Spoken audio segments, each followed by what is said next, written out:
that I must explain. Hello, I'm the man, your man, everybody's man, the world's man, the number one man. Now today, I thought let me explain two of the most confusing. I'll say most confusing because the words are so closely related. We've got the words ecliptic and the words elliptical. The words ecliptic and the words elliptical. So, when we are explaining these two, we first have to look at celestial bodies and where they travel.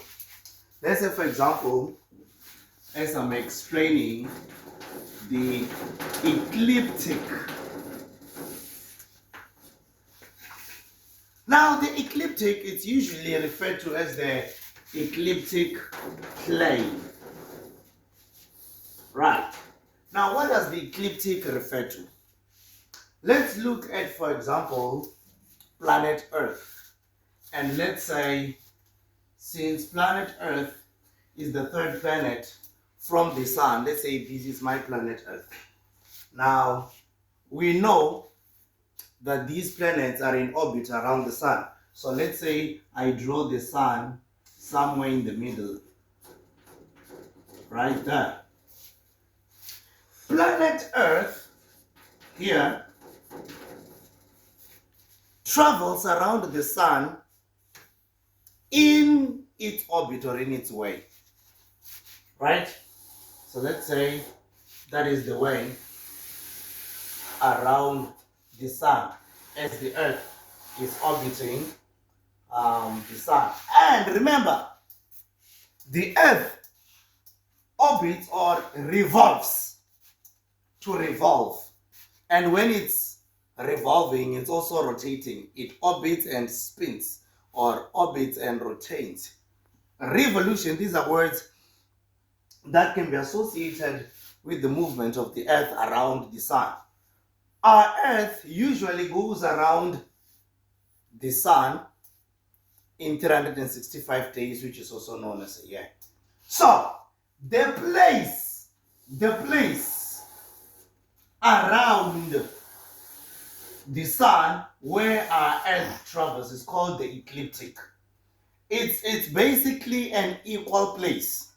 The Earth never migrate or move away from the ecliptics and then come and now it's orbiting here. Now it's off the ecliptic, you see it? Yeah. It's an equal place around the sun where the Earth orbits. We call this the ecliptic. You got it? Right? But we also have the word elliptical. What does the word elliptical mean? Well, the word elliptical refers only to the shape of a celestial body as it's revolving around the sun. Right? Now, when a planet is much closer to the sun, the shape of the orbit will be much circular.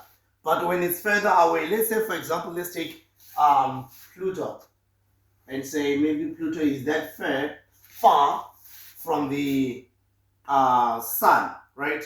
When it's orbiting, maybe its shape goes like this.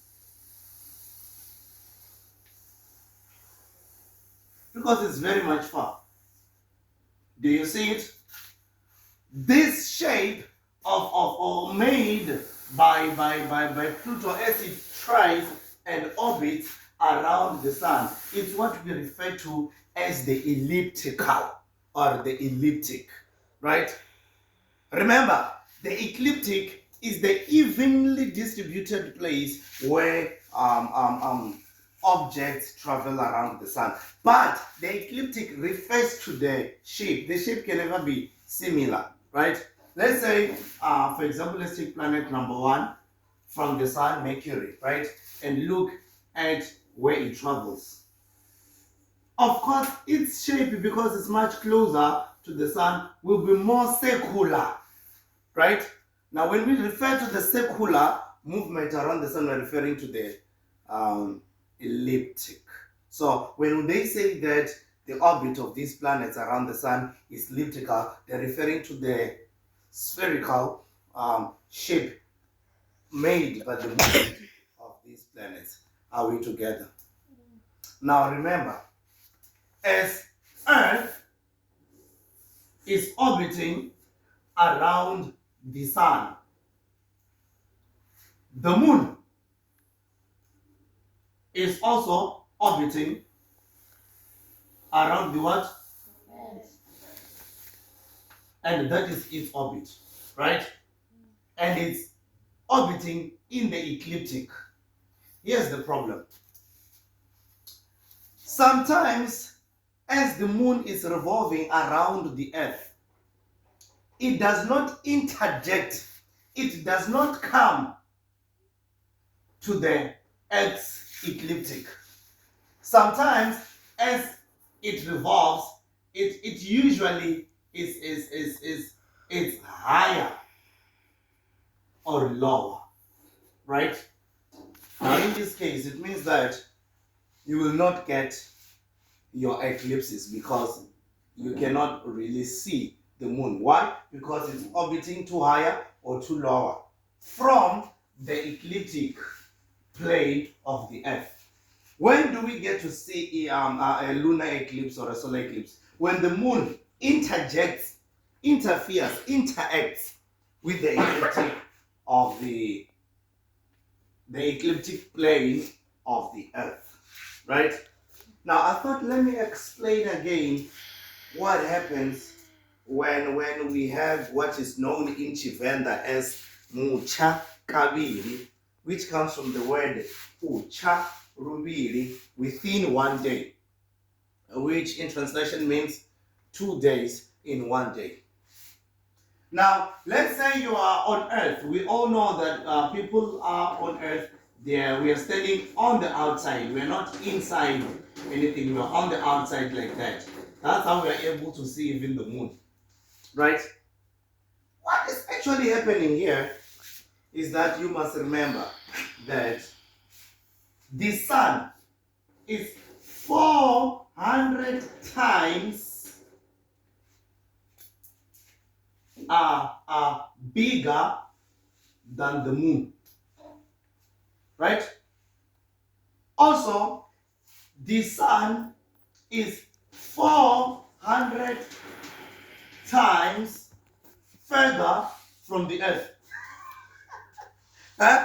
400 times bigger than the what? Than the moon, right? In what that means is that 400 moons make one sun. Are you following? Right?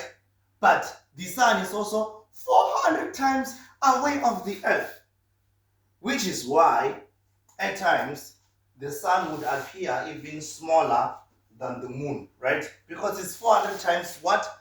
Away, right? So as the moon is orbiting around the earth, when the moon comes in its orbit around way here, right there, can a person from here see the moon? Huh? You can see the moon, right? It's away of you, right? And this is what we call a new moon, because you cannot see the moon, right? It's only that when the moon has moved from where you cannot see it and it's coming to you. Let's say you are here, right? When it comes, remember the moon is very small. When it comes here and you are there, when you look up and try to see the sun, you cannot see it because it has been blocked by the moon, right? You cannot see the what? The sun. Why? Because it's been blocked by what? By the moon. Right? Yes. Huh? Yes. So, that's what we call a solar eclipse. And remember, this happens during new moon.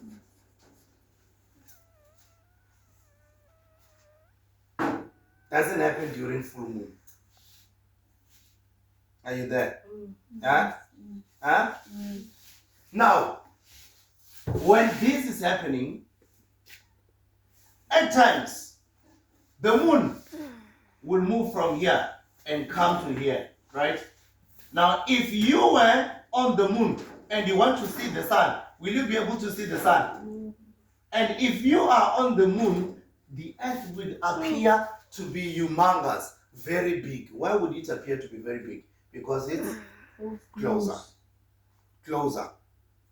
It's closer to you than the sun is. So it would appear to be very big. When you try to compare Earth and you are on the moon, sometimes it look like the Earth wants to crush you up because it's only 380,000 kilometers away, right? So when you are on the moon and the Earth moves in front of you and the sun, this is going to be a solar eclipse. But since you are here on Earth, right? When you move and your shadow is now casted on the moon will appear to be red in color, right? What some people refer to as blood moon. Huh? And now, because of the shadow of the earth that has fallen on the moon, where we cannot see the moon, so we call this a lunar eclipse. Right? Yes. Now, when it comes to the shadow, the innermost shadow is going to be very dark. We call this umbra, right? But the outer stretches is going to be dark, but it's going to be lighter. We call this penumbra. That's how eclipses happen. Do you get it? Huh? Do you get the ecliptic? Do you get the elliptic? Do you get the two types of lunar and solar eclipses? Because yesterday you didn't get them. Thank you so much. I'm out.